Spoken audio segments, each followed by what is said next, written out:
नमस्कार, जनसंपर्क टुडे में आपका स्वागत है। आज की दिन भर की खास खबरों के साथ मैं हूं देवेंद्र गारे। आइए नजर डालते हैं आज की खास खबरों पर। राजस्व महाअभियान 1.0 तथा 2.0 की सफलता के बाद प्रदेश में राजस्व महाअभियान 3.0 प्रभावी रूप से चलाया जा रहा है। पूरे प्रदेश के साथ ही सीहोर में भी यह पूरे प्रभावी ढंग से चलाया जा रहा है और लोगों की राजस्व संबंधी समस्याओं का, शिकायतों का और उनके आवेदनों का पूरी तत्परता से समय सीमा में निराकरण किया जा रहा है। राजस्व महाअभियान 3.0 के तहत लगभग 25,000 से अधिक मामलों का निराकरण किया जा चुका है। इस अभियान के संबंध में एसडीएम तन्मय वर्मा ने हमें विस्तार से जानकारी दी। शासन द्वारा राजस्व महाअभियान 3.0 पुनः चालू किया गया है। पूर्व में भी 2 राजस्व अभियानों के बाद सक्सेसफुल 2 राजस्व अभियान के बाद पुनः फिर से राजस्व अभियान 3.0 चालू किया गया है। इसमें विभिन्न हेड्स हैं, जैसे कि नामांतरण, बंटवारा, सीमांकन, रिकॉर्ड दुरुस्ती, ई-केवाईसी, नक्शा तरमीम। मुख्य तौर पे इस अभियान ने सभी जितने भी पैरामीटर्स होते हैं राजस्व विभाग के अंदर उन सबको कवर किया है। इसका मुख्य उद्देश्य ये है कि जनता को जितनी भी सुविधाएं राजस्व विभाग के द्वारा मिलती हैं वो सब समय सीमा में मिले और इन सब सुविधाओं का, इन सब चीजों का त्वरित निराकरण समय सीमा के अंदर हो।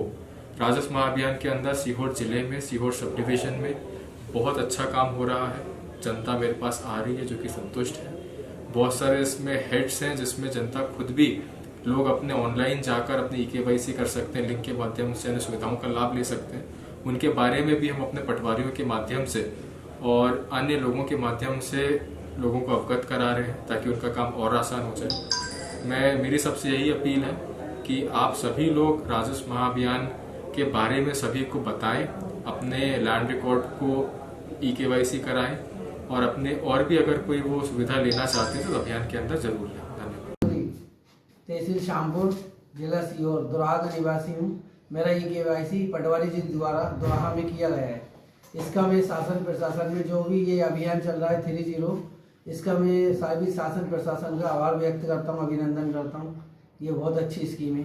जो राजस्व अभियान के अंतर्गत उसमें जो शासन ने जो निर्देश दिए थे, केवाईसी, नक्शा, फार्म रजिस्ट्री, सारा जो ऑनलाइन काम था वो पटवारी के द्वारा ग्राम नांदेखेड़ा में पूर्ण कर लिया गया है। द्वारा राजस्व महाअभियान योजना अंतर्गत 3.0 के अंतर्गत नामांतरण के लिए आवेदन दिया गया था।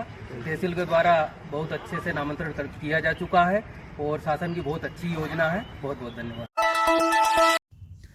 राज्य शासन के निर्देशानुसार जेंडर आधारित हिंसा की रोकथाम के लिए 25 नवंबर से 10 दिसंबर तक हम होंगे कामयाब विशेष जागरूकता अभियान चलाया जा रहा है। इस अभियान के अंतर्गत महिला एवं बाल विकास विभाग द्वारा शासकीय कन्या महाविद्यालय तथा आंगनवाड़ियों में कानूनी जागरूकता कार्यक्रम आयोजित किया गया। कार्यक्रम में घरेलू हिंसा अधिनियम, कार्यस्थल पर महिलाओं का यौन उत्पीड़न रोकथाम, निषेध और निवारण अधिनियम, लैंगिक अपराधों से बालकों का संरक्षण अधिनियम तथा भारतीय न्याय संहिता 2023 के बारे में विस्तार से जानकारी दी गई।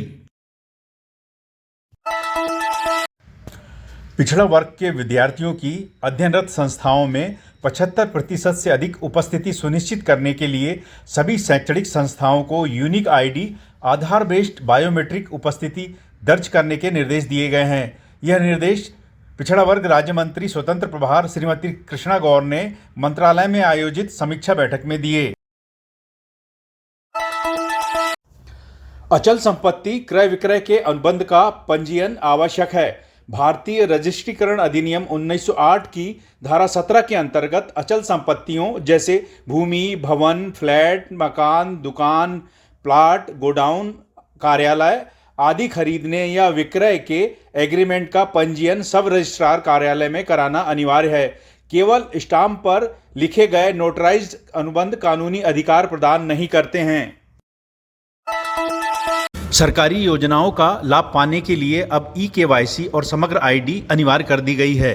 राज्य शासन के अनेक विभागों द्वारा हितग्राही मूलक योजनाएं एवं नागरिक सेवाएं संचालित की जाती हैं। इन योजनाओं तथा सेवाओं का लाभ पाने के लिए आवेदकों का पोर्टल पर पंजीयन कराया जाता है। अब राज्य शासन की सभी योजनाओं सेवाओं के पंजीयन में आवेदकों की ई-केवाईसी सत्यापित समग्र आईडी ही मान्य की जाएगी। यह प्रावधान सभी के लिए अनिवार्य कर दिया गया है।